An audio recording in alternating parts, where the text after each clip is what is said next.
curiosos de plantão! Meu nome é Lari e esse é o canal História com Fofoca. Hoje a gente vai falar sobre um dos acontecimentos mais marcantes do século XX e que ainda influencia a geopolítica mundial. A Revolução Iraniana de 1979. Esse não foi apenas um movimento político ou religioso, foi uma reviravolta total em um país que vinha sendo símbolo de ocidentalização no Oriente Médio e de repente virou uma república islâmica. Para entender isso, a gente precisa ir lá atrás, bem antes da Revolução acontecer. Mas antes de entrarmos a fundo nessa história, se inscreva se ainda não é inscrito. Deixa o like que me ajuda muito na divulgação do vídeo. Agora que fez tudo isso, bora pra fofoca de hoje.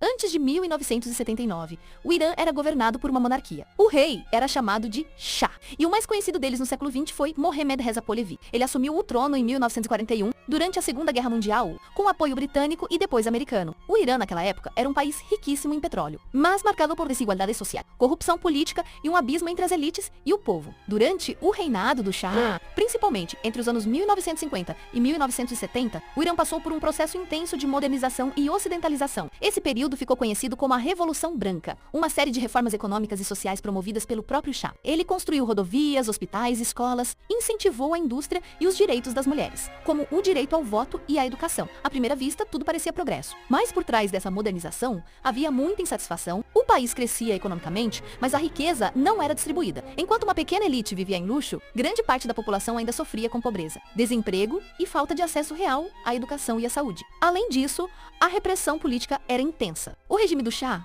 era autoritário e mantinha um serviço secreto chamado SVK, conhecido por perseguir, prender e até torturar opositores. Outro ponto importante é que muitos setores religiosos e conservadores viam essa ocidentalização como uma ameaça à identidade cultural islâmica do Irã.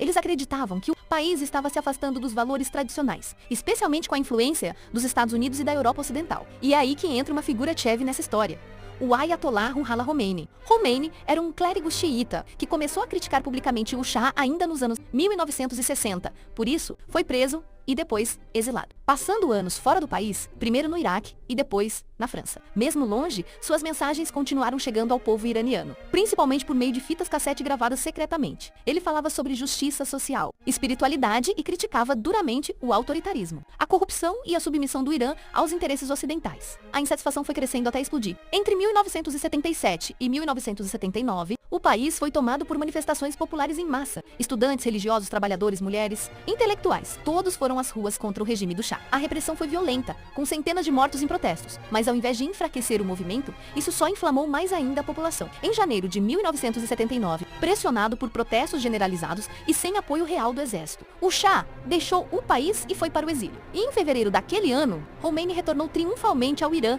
após 15 anos fora. A população o recebeu como um herói, quase como uma figura messiânica. Rapidamente, o regime monárquico foi derrubado e nasceu a República Islâmica do Irã.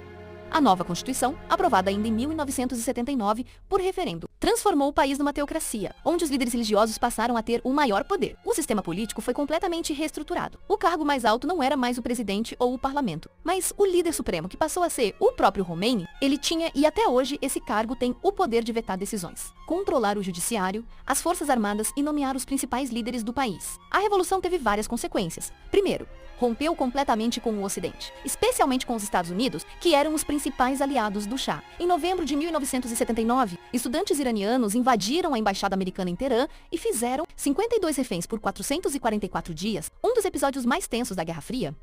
O Irã virou um símbolo de resistência anti-ocidental para uns e de extremismo para outros. Internamente, o novo regime também reprimiu opositores, inclusive muitos que tinham lutado contra o Shah, mas não eram religiosos. Grupos marxistas, liberais, nacionalistas e até minorias étnicas passaram a ser perseguidos. Os costumes mudaram. As mulheres foram obrigadas a usar o véu hijab. A música ocidental foi proibida por um tempo. E as leis passaram a seguir interpretações rigorosas da Sharia, a lei islâmica. Nos anos seguintes, o Irã enfrentou a Guerra Irã-Iraque, 1980 a 1988, iniciada após Saddam Hussein invadir o território iraniano. Foi uma guerra longa, sangrenta e devastadora, com mais de 1 milhão de mortos e feridos. Mesmo assim, o regime islâmico se manteve manteve no poder, consolidando sua autoridade em meio ao conflito. Khomeini morreu em 1989, mas o sistema que ele criou permanece até hoje. O atual líder supremo é o Ayatollah Ali Khamenei, que ocupa o cargo desde então. O Irã passou por vários presidentes desde então, menos alguns mais moderados. Outros mais radicais, menos, mas todos dentro dos limites impostos pelo regime teocrático. Nos tempos atuais, o Irã é uma potência regional, com grande influência em países como Líbano, Síria, Iraque e Iêmen.